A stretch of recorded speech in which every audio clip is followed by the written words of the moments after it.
आज रमाबाई आंबेडकर महिला सबलीकरण केंद्राने आयोजित केलेल्या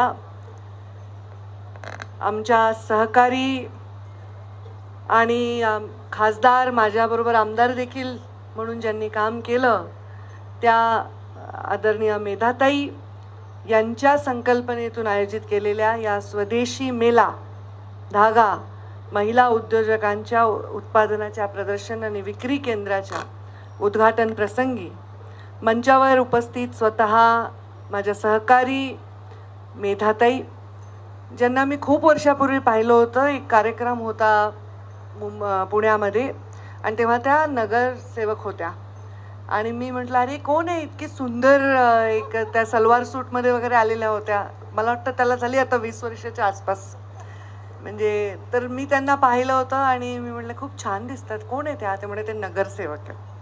तर त्या मला आत्ता पण तशाच दिसतात. ते फ्रेश राहण्याचं त्यांच्यामध्ये काहीतरी विशिष्ट बचत गटाकडून ते औषध जडीबुटी वगैरे घेतात असं वाटतं. तर मंचावर उपस्थित चारुदत्तजी देशपांडे, त्यांनी सांगितलं की ते इथे मिसमॅच आहेत, पण कसं असतं, कुठल्याही पदार्थ साखरेविना गोड लागत नाही, त्याच्यामुळं तुमचं इथे असणं अत्यंत आवश्यक आहे. त्याचबरोबर शीतलजी आगासे, त्या ब्रिहन्स नॅचरल प्रोडक्ट लिमिटेडच्या संचालक आहेत. त्यांनी पण खूप छान बोलल्या. मराठीतला आज अभिजात दर्जा मिळाला असला तरीही इंग्रजी ही राजकीय भाषा इंटरनॅशनल आहे आणि त्याच्यामुळे त्यांनी मिक्स असं भाषण केलं आणि खूप छान मनमोकळं बोलला. शेवटी जी भाषा आपण मनातून बोलतो ना, ती भाषा लोकांना कळते, त्याच्यामध्ये काही फार करायची गरज नाही. त्या खूप छान बोलल्या, मी त्यांचं पण खूप अभिनंदन करते. मंचावर उपस्थित मिलिंदजी बारपात्रे, सहसंचालक MSME, त्यांनीसुद्धा योजनांचं पूर्ण डिटेल आपल्याला मार्गदर्शन दिलं. आणि उपसंचालक अभयजी, त्यांनी तर खूप सुंदर मार्गदर्शन केलं की कसं आपल्याला वेगवेगळ्या क्षेत्रामध्ये काम करता येईल आणि त्याच्यामध्ये कसं प्रोत्साहन देता येईल अशा प्रकारचं. आणि आम्हाला पण काही सूचना केल्या की कसं गव्हर्मेंट नी GR काढलेला आहे त्याला कसा प्रतिसाद दिला पाहिजे. तर त्या चांगल्या सूचनांचं नक्कीच मी स्वागत करते.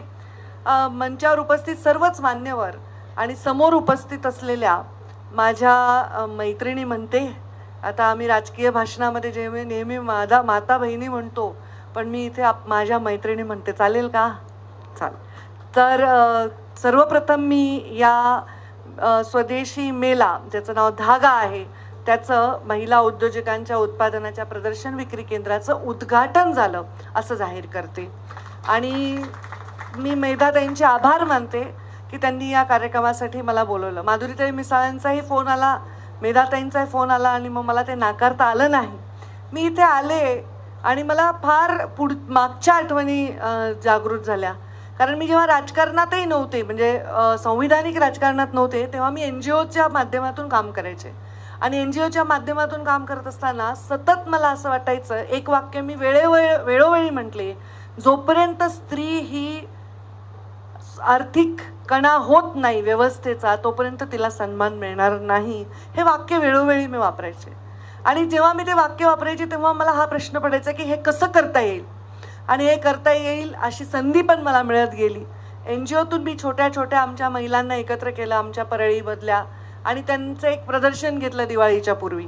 त्या काय काय बनवू शकतात, हे पापड, लोणची, मसाले, ह्या सगळ्याच्या पलीकडे सुद्धा त्या काय काय बनवू शकतात, हे मला बघून खूप आश्चर्य वाटलं, आनंद वाटला. आणि मग जेव्हा मी मंत्री झाले ना, तेव्हा मी महिला बालकल्याण खातं माझ्याकडे होतं आणि त्याचबरोबर ग्रामीण विकास खात्याचे पण मी मंत्री होते. तेव्हा MSRLM, Maharashtra state livelihood mission माझ्याकडे होतं. आणि माझ्या जीवनातला सगळ्यात सुंदर अनुभव असेल तर त्या सर्व लाखो बचत गटातील लाखो महिलांबरोबर काम करण्याचा अनुभव होता. जेव्हा मी मंत्री झाले तेव्हा बचत गट लाखो नव्हते, फार इग्नोर्ड असं ते डिपार्टमेंट होतं, त्याच्याकडे फारसं कोणी लक्ष द्यायचं नाही. त्या डिपार्टमेंटला आम्ही खूप बळ दिलं, त्या बचत गटांचा निधी वाढवला. तसेच मी तेव्हा फार मोठा दुष्काळ होता महाराष्ट्रामध्ये, 70च्या नंतर सगळ्यात भयंकर पाण्याची आणि दुष्काळाची परिस्थिती झाली 2013 मध्ये.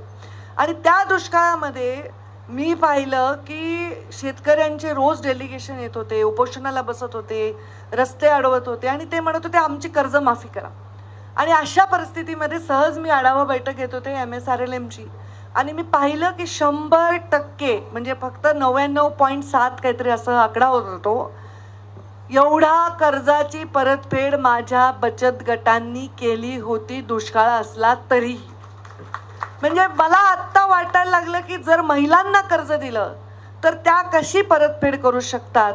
हे आदर्श उदाहरण बघायचं असेल तर महाराष्ट्र शासनाचे आणि केंद्र शासनाचे हे सगळे प्रयोग बघायला हरकत नाही.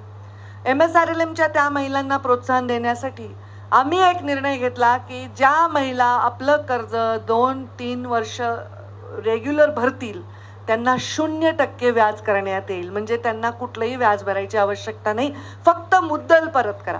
हा इतका सुंदर निर्णय आहे महाराष्ट्र शासनाचा. पण प्रॉब्लेम असा आहे की तुम्ही येता कॉर्पोरेशनमध्ये, आम्ही ग्रामीण भागात. मी जेव्हा ग्रामीण विकास मंत्री होते हे सगळे म्हणायचे ताई आम्हाला ग्रामीण भागातमध्ये काय काम करत, म्हणजे आम्हाला शहरामध्ये निधी नाही आहे. तर हा मी आता प्रयत्न करेन आणि मी मुख्यमंत्र्यांशी पण बोलेन, उपमुख्यमंत्र्यांशी पण बोलेन आणि मी हा प्रयत्न करेन की महाराष्ट्र कॉर्पोरेशनमध्ये जे नगर विकास खात्याच्या हद्दीमध्ये जे येतात त्याही बचत गटांना असा नियम लावला पाहिजे, 0% व्याजाने त्यांना कर्ज दिलं पाहिजे, तर नक्कीच त्यांना शक्ती मिळेल. हे पहा, आम्ही सहज तुम्हाला पैसे देऊच, वेगवेगळ्या योजना देतात, पण त्या महिला आणि एक असे मध्यमवर्गीय महिला आहेत, लोअर मिडल क्लास महिला आहेत, त्यांच्यासाठी फार प्रश्न निर्माण होतो की आम्ही कसं करायचं, आम्हाला काय ताकद मिळेल. थोड्या लाजतात, थोड्या बुजतात, शिकलेल्या असल्यामुळे अशा खूप आरेरावी करून कुठे शिरत नाही, थोड्याशा मागे मागे राहतात आणि मग त्यांना प्रश्न पडतो काय करायचं. खरं तर महिलांचा, कुठल्याही कॅटेगरीची महिला असो, तिचे प्रश्न जवळपास सारखे असतात. मला असं वाटतं, अरे संसार संसार जसा तवा चुलीवर, आधी हाताला चटके मग मिळते भाकर. आपल्याला माहिती आहे की चटके हाताला मिळाल्याशिवाय आपल्याला काही मिळत नाही. हे हाताचे चटके फार कमी पुरुष घेतात ना. कोण तव्यावर भाकरी थापतं, फार कमी, कितीही जमाना पुढे गेला तरी काय ते आपलं जे कौशल्य आहे ते महिलांचंच आहे. घर चालवणं, घर व्यवस्थित ठेवणं, स्वयंपाक करणं, मुलांचं संगोपन करणं, हे महिलांचं वैशिष्ट्य आहे, ते त्यांना ते ब्लेसिंग आहे. पण जेव्हा महिलांचे प्रश्न मी बघते तेव्हा मी गावामध्ये राजकारण ग्रामीण भागातही करते आणि मी शहरात वाढले. ह्या दोन्हीचं कॉम्बिनेशन बघायला गेले तर गावामध्ये माझी जी कार्यकर्ती असते ना, ती शेती करते. नवरा शेतकरी असतो पण ती जाते सकाळी, भाकऱ्या विकऱ्या तयार करून, डब्बा तयार करून, जेवण तयार करून ती सकाळी सकाळी निघून जाते. ती आपल्या नवऱ्याचं खाण्यापिण्याची पूर्णपणे व्यवस्था करून मग शेतात जाते. ती कापूस वेचते, ती सोयाबीन काम करते, ती ऊस तोडते. आता हे सगळ्यांना माहिती आहे की ती जाते, परत संध्याकाळी घरी येते, घामाघूम होऊन कष्ट करून नवऱ्यासोबतच जवळपास ती घरी येते, पण लगेच जाऊन चुलीसमोर बसते. मला सांगा, ती वर्किंग वुमन नाही आहे का? ती काम करणारी महिला नाही आहे का? आपण तिला हाऊसवाईफ म्हणतो. हाऊसवाईफ हे मला खूप सुंदर संज्ञा वाटते, ती फार मोठं टायटल वाटतं मला, त्याच्याविषयी कौतुकच वाटतं. पण ती पण महिला काम करते. मध्यमवर्गीय महिला आज इथे पुण्यामध्ये त्या स्कूटीबरोबर बसतात, ते असं आपलं आतंकवादी स्टाईल एक आपलं एक रॅप असतो तोंडाला बांधतात आणि जातात, लांब लांब जातात, ट्रॅफिकमध्ये अडकतात, नोकरी करतात, परत घरी येतात. परत आल्या नवरा जरी टी व्ही समोर बसला तरी प्रेशर कुकरची शिट्टी लावायला आपण तयार. ही महिलांची अडचण आहे. आणि एखादी मोठी कॉर्पोरेटमध्ये महिला जरी असेल, आता मी जरी असेल तरी मी जर भाषण देत असेल तर शाळेमध्ये काही झालं तर मलाच ते प्रश्न सोडवावे लागायचे. आता माझा मुलगा ग्रॅज्युएट झाला, आता मला काही कमी वेगळे असतात, ग्रॅज्युएट मुलांचे पुन्हा वेगळे प्रश्न असतात, तर ते आईलाच पहिले अप्रोच करतात. त्यांना कुठलाही प्रश्न सोडवायचा तर आई पाहिजे. व आई किती बिझी असली तरी ते होमवर्क झालं का, त्यांनी औषध घेतलं का, त्यांनी होमिओपॅथी घेतलं का, सर्दी झाली का, हे सगळं महिलेला करावं लागतं. त्यामुळे मला असं वाटतं की मल्टीटास्किंगमध्ये महिला खूप बेस्ट काम करू शकतात. एका तव्यावर भाजी टाकून कॉन्फरन्स कॉलसुद्धा कोविडमध्ये महिला अटेंड करत होत्या, झूम कॉलवर बैठका घेत होत्या आणि कोविडमध्ये सुद्धा उत्पन्नाचं साधन महिला होत्या. जेव्हा डिमॉनिटायझेशन झालं तेव्हा या महिलांकडनं कितीतरी सेव्हिंग बाहेर निघाल्या. म्हणजे विचार करा, आपल्या नवऱ्याचं जे आपल्याला इन्कम येतं ते कमी होत जरी गेलं तरी ही महिला घरही चालवते आणि आता बचत गटाच्या माध्यमातून, विविध वेगवेगळ्या माध्यमातून त्या घराला हातभारही लावते. ही काळाची गरज आहे. महिलेची आता कमाई कुटुंबाला काळाची गरज आहे. आत्ताच्या काळामध्ये एका माणसाच्या कमावण्यावर घर चालत नाही. आणि मग ते इगो वगैरे सगळे बाजू ठेवून महिलेला समान अधिकार मिळत कसा नाही हा प्रश्न आपल्यासारख्याला पडतो. पण जेव्हा मी तुमचे चेहरे पाहते, फुललेले चेहरे, आज मला खूप गिफ्ट मिळालं बरं का. म्हणजे इतकं छान छान गोष्टी मला बचत गटाने दिल्या. मी पण छान छान विकत घ्यायचा प्रयत्न केला. मी पण त्यांना प्रोत्साहन द्यायचा. मी त्यावेळी मंत्री असताना सुद्धा त्यांच्याकडची वस्तू एक तरी विकत घ्यायची, कारण मी विकत घेतली तर त्यांना प्रोत्साहन मिळेल, लोक घेतील. तर त्या महिलांचे चेहरे बघून मला आनंद वाटला, त्यांचं स्ट्रगल बघून आनंद वाटला. आता माझ्या बचत गटाच्या ज्या मुंबईला आम्ही कार्यक्रम करायचो, 2-2 तास लोकलला लोंबकळत त्या महिला कामाला जायच्या, परत घरी जायच्या, परत घरचं बघायच्या. ही शक्ती महिलांमध्ये आहे, त्याला ताकद नक्कीच देण्याची गरज आहे. आणि ही ताकद कशी दिली पाहिजे, तर महिलेला सन्मान आणि ताकद लागते, नुसती ताकद लागत नाही. नुसती ताकद महिला वापरूच शकत नाही. तुम्ही विचार करा, तिला खूप मोठी ताकद दिली, तिकडे सरक, इकडे बस, सहन नाही होणार महिलेला. एखाद्या महिलेला, एखाद्या अधिकारी महिलेला बोलताना मंत्री सुद्धा 10 वेळा विचार करतो, कारण ती स्ट्रिक्ट असते, ती पॉइंटेड असते, ती तिचा विषय फारसा बदलत नाही, तिचे विजन तिचं क्लिअर असतं.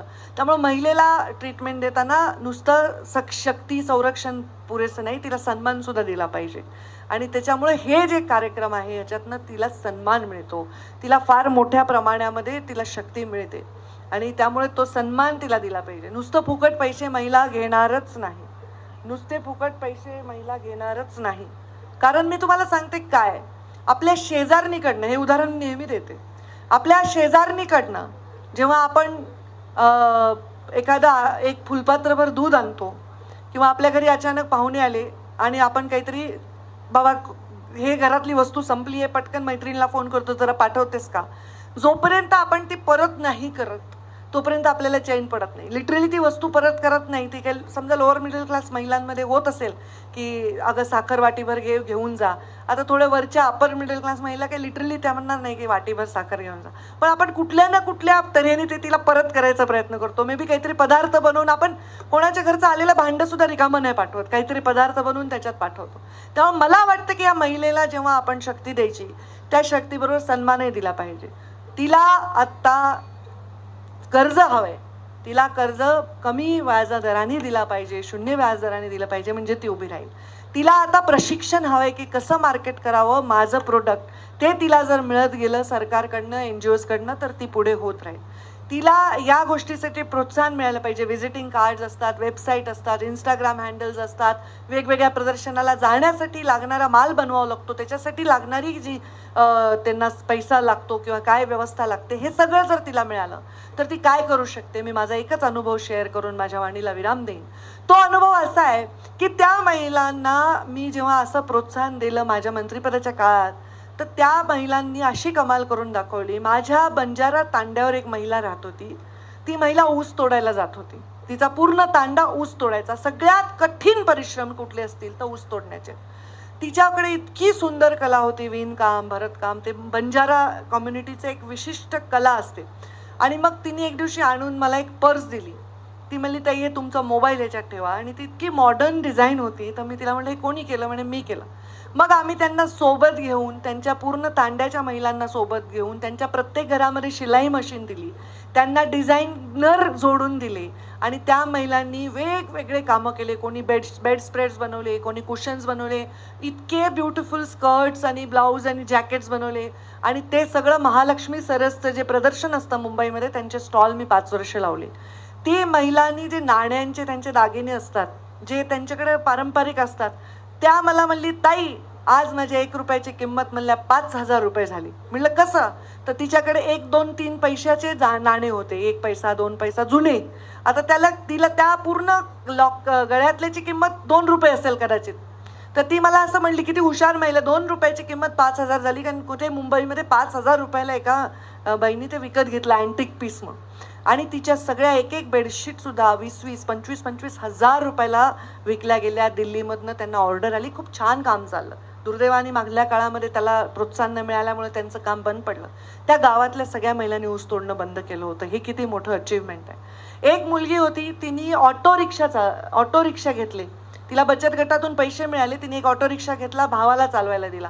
त्याच्यातून प्रॉफिट आल्यावर 2 ऑटो रिक्षा, असं करत करत 5-6 ऑटो रिक्षा तिने घेतले. ती उद्योजक झाली, त्या ऑटो रिक्षांची ती मालक झाली. ती चालवायला द्यायला लागली ड्रायव्हर्सना आणि त्यांच्याकडनं पैसे करून त्यांचे शेअर द्यायला लागली. मला तिचंही खूप कौतुक वाटलं. त्या मुलीचं लग्न 9व्या-10व्या वर्षी झालं होतं. तिला ते पहिलं बाळ 14व्या वर्षी झालं. 18 वर्षाची होईपर्यंत तिला 4 लेकरं झाले होते आणि त्याच्यानंतर तिचा नवरा हयात नव्हता. त्या वयाच्या पोरीने काय करावं, सासरच्यांनी तिला सांभाळलं नाही आणि मग ती मुलगी आली आणि बचत गटाच्या माध्यमातून स्वतःच्या पायावर उभी राहिली. त्याचबरोबर तांब्याचे भांडे बनवणारी एक मुलगी होती, छोटंसं काम करायची.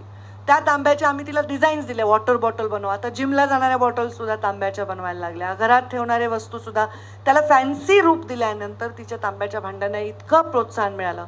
आणि अशा आयडियल बचत गटा ज्या महिला खूप छान काम करतात, ह्या सगळ्यांना मी घेऊन अमेरिकेला गेले, बॉस्टनला घेतले. तिथल्या युनिव्हर्सिटीजमध्ये या महिलांचे प्रेझेंटेशन लँग्वेजमध्ये त्यांनी केले.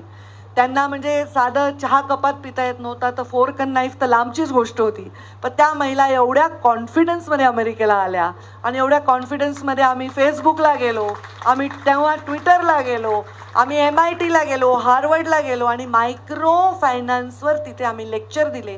ह्यांची एक्झिबिशन तिथे भरवली आणि तिथल्या लोकांनी, दिवाळी येणार होती, त्या लोकांचे खूप सारे वस्तू विकत घेतल्या. म्हणजे विचार करा, परत जी वस्तू इथे 50 रुपयाला विकत होती ती तिथे $10 विकल्यामुळे त्या महिलेला त्याचा किती फायदा झाला. माझी एक इच्छा होती, बघू आता मेधाताई तुम्ही केंद्रात आहात, की आपल्या आता ग्लोबल, तुम्ही म्हणलात व्होकल फॉर लोकल, आणि आम्ही तेव्हा टॅगलाईन दिली होती लोकल टू ग्लोबल. कारण आपण जर इकॉनॉमी पाहिली तर ग्लोबल टू लोकल आली. कुठलीही ब्रँड ग्लोबली येते आणि ती लोकलमध्ये येते. पॉन्ड्सची पावडर असेल, फेअर अँड लवलीचं क्रीम असेल, साबण असेल कुठला लक्सचा, हे लोकल नसतात, हे ब्रँड ग्लोबल असतात आणि ते आपल्या गावापर्यंत येतात. परंतु जर आपल्या गावातला ब्रँड लोकलचा ग्लोबल झाला तर किती छान आपल्याला लोकांना संधी देता येईल. आणि त्या महिलांसारखा प्रयोग जर आपण केला तर बाहेर परदेशामधल्या युनिव्हर्सिटींचं मर्चंटाईजच एवढं मोठं असतं, ते त्यांचं मार्केटिंगच एवढं मोठं करतात. तर त्याच्यामध्ये जर त्यांनी आमच्या बचत गटाच्या माध्यमातून, त्यांच्या CSRच्या माध्यमातून गोष्टी केल्या तर या गोष्टी एक्सपोर्टसुद्धा व्हायला. आणि प्रत्येक टॅग, म्हणजे त्या महिलेने केलेल्या प्रत्येक गोष्टीच्या मागे एक टॅग होता आणि त्या टॅगच्या मागे तिची स्टोरी होती. तर तुम्ही तिची स्टोरीसुद्धा तिथे पोचवत आहेत आणि विद्यार्थ्यांना त्याचा खूप आनंद वाटला असता. तर हे सगळे अनुभव आहे. पण काय असतं, आता राजकीय क्षेत्रामध्ये सरकार बदललं की मग त्या ज्याला जी योजना हवी आहे ती तो पुढं नेतो. पण ही योजना एवढी आवडली, मोदीजी स्वतः आले होते, 4.5 लाख महिलाचा कार्यक्रम संभाजीनगरला झाला आणि त्यांनी त्याचं खूप कौतुक त्या कार्यक्रमाचं केलं. तर असं मला एक अनुभव शेअर करते की असा एक अनुभव होता, त्यामुळे मी बचत गटाचा कार्यक्रम नाकारला नाही, एक्झिबिशनचा कार्यक्रम नाकारला नाही. मी खूप कार्यक्रम मला दिवसभरातून मागितले असताना मी त्याच्यातले 1% कार्यक्रम घेऊ शकते, कारण एवढा व्याप असतो. पण मी हे कार्यक्रम नाही नाकारू शकत, कारण तुम्हाला बघून मला जे बळ येतं ते तुम्ही कल्पनाही नाही करू शकत. कल्पनाही नाही. इतकं सुंदर तुमचं काम आहे, इतकं सुंदर तुमच्यामध्ये शक्ती आहे, तुमच्या चेहऱ्यावर एक प्रसन्नता आहे. आणि नवरात्रीमध्ये तुमच्यासारख्या देवींचं दर्शन घेणं कसं टाळता येईल.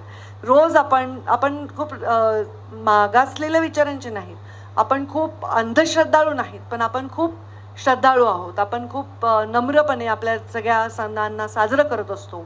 तर ह्या सणामध्ये आज नवरात्रीचा दुसरा दिवस आहे. ब्रह्मचारिणी देवीचे आज आपण आवाहन करतो, पूजा करतो. देवीचे वेगवेगळे रूप पूजा करणाऱ्या आपल्या संस्कृतीमध्ये, आपल्या समाजामध्ये स्त्रीला काय स्थान आहे, हा प्रश्न जेव्हा आपण स्वतःला विचारतो त्याचं उत्तरे आपण शोधलं पाहिजे आणि त्याच्यामध्ये योगदान दिलं पाहिजे. मेधाताई, मी तुमचं मनापासून खूप खूप कौतुक करते की तुम्ही खरं तर खासदार झालात, राज्यसभेवर गेलात, तरी तुम्हाला काही हे गरज आहे कार्यक्रमाची असं नाही, पण तरी तुम्ही एक तुमची परंपरा आहे ह्या कार्यक्रमाची ती करताय. खूप छान एनकरेज करताय सगळ्या महिलांना. मला त्यांचं पण खूप सगळ्यांचं अभिनंदन करायचं आहे की खूप सुंदर तुम्ही प्रोडक्ट्स इथे ठेवलेत. मी जर शॉपिंग करायला इथे गेले तर आज माझं म्हणजे दिवाळीच्या आधी दिवाळा वगैरे काढावं लागेल, इतके सुंदर प्रोजेक्ट आहे. मला खर्च करावाच लागेल, एवढे छान छान गोष्टी आहेत. तर मी किती वेळ देईन, प्रयत्न करेन, पण मलाही पुढचं मीटिंग आहे. पण मी मेधाताईंचं कौतुक करते, त्यांना खूप अभिनंदन करते. एका महिलेला एखादी गोष्ट सहज मिळत नाही, झगडूनच मिळावी लागते, तिचं मेरिट जरी असेल तरी. म्हणजे माझे वडील वारल्यानंतर जेव्हा आम्ही बँकांमध्ये जायचो, आमचे काही कारखाने लॉसमध्ये होते, मग कर्ज, ह्यांची मी कर्जदार पण आहे या बँकांची. कर्ज आमचं दुष्काळामुळे बंद राहिले कारखाने, मग ते कर्ज वाढत गेलं फेडण्यासाठी. तर जेव्हा मी माझ्या बहिणीला पाठवायची, ती डायरेक्टर आहे आणि ती माझ्यापेक्षा लहान आहे, तर तिला म्हणजे बेटा किसी बडे आदमी को भेजाओ. तर ती म्हणली मी लॉयर आहे, कॉर्नेलमधली ग्रॅज्युएट आहे, अमेरिकेमध्ये एकटी राहिले, मी लॉयर आहे, 10 वर्ष झाले मी प्रॅक्टिस करते, माझ्यापेक्षा मोठं घरात असं कोण आहे. म्हणजे लोक एकदम महिला बघितली, थोडीशी नाजूक किडकिडीत बघितली की त्यांना वाटतं ही जरा सक्षम नाही, मग ते माझ्यासारखीला जावं लागतं. तर मग तिला म्हणायचे बडे किसी को भेजो. म्हणलं क्यों भेजो, I trust her, we all trust her. Don't जज अस बाय आवर साईड्स, डोंट जज अस बाय आवर जेंडर, डोंट जज अस by our body language which is very subtle and खूप आम्ही नम्र वागलो तर लोक ऐकत नाही असं वाटायला लागतं. त्याच्यामुळे असं जज केलं नाही पाहिजे, त्यांच्या नॉलेजचा रिस्पेक्ट केला पाहिजे. आणि पुण्यामधून जे सुरू होतं ते सगळ्या देशात बरोबर जिथे पिकलं की सगळीकडे विकतं, हे पुणे आहे. आणि पुण्यामध्ये सांस्कृतिक राजधानी आहे, शैक्षणिक राजधानी आहे, अत्यंत इंटेलेक्च्युअल लोकांचं हे शहर आहे. अर्थात आता त्याची भाषा बदलण्यासाठी भरपूर इथे अतिक्रमण होतं आहे इथल्या वैचारिक गोष्टीवर, पण तरी आज गेलं पुण्यात की छान वाटतं, आनंद वाटतो. मी पुण्यात 10 वर्ष राहिले, आता मुंबईला शिफ्ट झाले तरी पुण्याची ओढ मला आहेच आहे. तर इथे आपण असं करत राहावं, असे कार्यक्रम करावे, शहरी मध्यमवर्गीय महिलांसाठी आपण जास्तीत जास्त योगदान देत राहावं, अशाही शुभेच्छा मी देते आपल्याला, सर्व डायसला, आणि आपल्या सर्वांचे मनापासून आभार मानते. धन्यवाद. जय हिंद, जय महाराष्ट्र.